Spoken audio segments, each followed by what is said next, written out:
বুধবার সকালে নিজের কেন্দ্র বারামতিতে বিমান দুর্ঘটনায় মৃত্যুর আগে পর্যন্ত 2024 ডিসেম্বর থেকে অজিত পাওয়ার ছিলেন মহারাষ্ট্রের অষ্টম উপমুখ্যমন্ত্রী।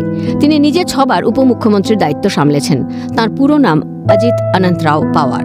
2024 ডিসেম্বর থেকে মুখ্যমন্ত্রী দেবেন্দ্র ফডনবিসের সরকারের উপমুখ্যমন্ত্রী ছিলেন অজিত। তাঁর সঙ্গেই উপমুখ্যমন্ত্রী করা হয়েছিল একনাথ শিন্ডেকে। ভারতের জাতীয় কংগ্রেসে যোগদান কাকা শরদ পাওয়ারের হাত ধরে।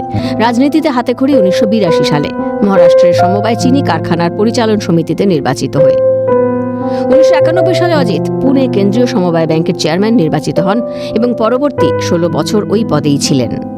2022 সাল থেকে 23 সাল পর্যন্ত মহারাষ্ট্র বিধানসভায় বিরোধী দলের নেতার দায়িত্ব সামলেছেন। দায়িত্ব পালন করেছেন জাতীয়তাবাদী কংগ্রেস পার্টির সভাপতি হিসেবে। এনসিপি ভাঙার পর এনসিপির যে ঘড়ি চিহ্ন, সেই ঘড়ি চিহ্ন এবং দলের নাম পেয়েছিলেন অজিত পাওয়ার। 1991 সালে তিনি প্রথমবারের জন্য বারামতি সংসদীয় আসন থেকে লোকসভায় নির্বাচিত হন। পরবর্তী সময়ে বারামতি বিধানসভা কেন্দ্র থেকে মহারাষ্ট্র বিধানসভায় 7 বার নির্বাচিত হন। প্রথমবার 1991 সালের উপনির্বাচনে জয়লাভ করেন।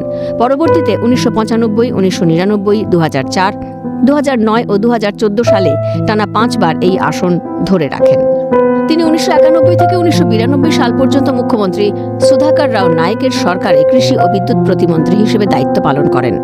1992 সালে শরদ পাওয়ার মুখ্যমন্ত্রী হওয়ার পরে মাটি সংরক্ষণ, বিদ্যুৎ ও পরিকল্পনা দপ্তরের প্রতিমন্ত্রী হন অজিত পাওয়ার। 1999 সালে কংগ্রেস এনসিপি জোট সরকারের অংশ হিসেবে তিনি সেচ বিভাগের দায়িত্বপ্রাপ্ত ক্যাবিনেট মন্ত্রী হন। 2003 সালে সুশীল কুমার শিন্ডের মন্ত্রিসভায় তাঁকে গ্রামীণ উন্নয়ন বিভাগ দেওয়া হয়। 2004 সালের বিধানসভা নির্বাচনে কংগ্রেস এনসিপি জোট জয়লাভের পরে তিনি দেশমুখ ও পরে অশোক চৌহানের মন্ত্রিসভায় জলসম্পদ মন্ত্রকের দায়িত্ব পালন করেন।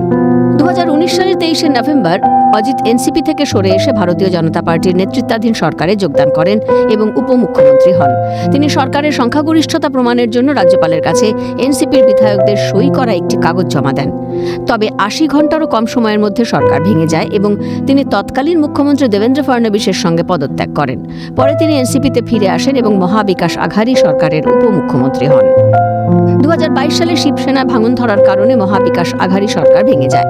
বিদ্রোহী শিবসেনা গোষ্ঠী এবং বিজেপি একনাথ শিন্ডেকে মুখ্যমন্ত্রী করে সরকার গঠন করার পরে অজিত পাওয়ার মহারাষ্ট্র বিধানসভায় বিরোধী দলের নেতা হন।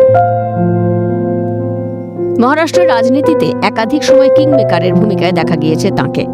2025 সালের বিধানসভা নির্বাচনে ভাগ্নে যুগেন্দ্র পাওয়ারকে পরাজিত করে বারামতি আসনে জয়লাভ করেন। নিজের কাকা শরদ পাওয়ারকে চ্যালেঞ্জ জানিয়ে দলও ভাঙেন অজিত পাওয়ার।